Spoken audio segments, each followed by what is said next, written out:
বিরিয়ানি পার্টির শেষে বিষ খাইয়ে খুন, গ্রেপ্তার 2। পুজোর ছুটির আগের দিন বিরিয়ানি পার্টিতে মৃত্যু হয় মুহুরী সমন্ত মল্লিকের। অসুস্থ হয়ে হাসপাতালে ভর্তি হন এক রেভিনিউ ইন্সপেক্টরও। ঘটনায় ইতিমধ্যে দুজনকে গ্রেপ্তার করেছে নাগরঘাট থানা পুলিশ। জিজ্ঞাসাবাদের পর সামনে আসে চাঞ্চল্যকর তথ্য।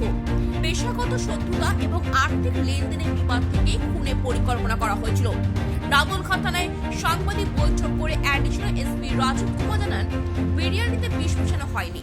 পার্টির শেষে সন্ধ্যায় সফট ড্রিঙ্কসে বিষ মিশিয়ে খাওয়ানো হয় সুমন্ত মল্লিককে। রেভিনিউ ইন্সপেক্টরের অসুস্থতাও তদন্তাধীন বলে জানানো হয়েছে। সাংবাদিক সম্মেলনে উপস্থিত ছিলেন অ্যাডিশনাল এসপি রাজীব কুমার, কালনার এসডিপিও রাকেশ চৌধুরী এবং নাগরঘাট থানা আইসি বিশ্ববন্ধু চট্টরাজ।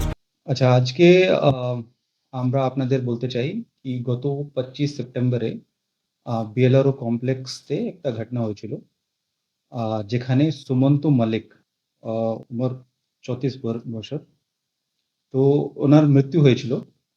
তো এই বিষয়ে একটা এসআইটি গঠিত হয়েছিল। তো এই ইনভেস্টিগেশনতে আমরা দুইজনকে অ্যারেস্ট করেছি, মৃত্যুঞ্জয় রয় আর দীপাঙ্কর মল্লিক। তো এটা পাওয়া গেছে কি তাদের মধ্যে কিছু প্রফেশনাল আর ফাইন্যান্সিয়াল রাইভালরি ছিল। তো এই নিয়ে এই জন্য সুমন্ত মল্লিকের ড্রিঙ্কের মধ্যে কিছু কেমিক্যাল মিশিয়ে বিষয় ছিল, আর যা থেকে এটা পয়জনিং হয়েছিল। তো আমরা কিছু ফিজিক্যাল আর ডিজিটাল এভিডেন্স পেয়েছি। তো এখন ইনভেস্টিগেশন চলছে কি কিরকমে পাওয়া গেছে আর কিরকম এটা হচ্ছে। তো এখন এটাই আছে কি দুইজন অ্যারেস্ট হয়ে গেছে।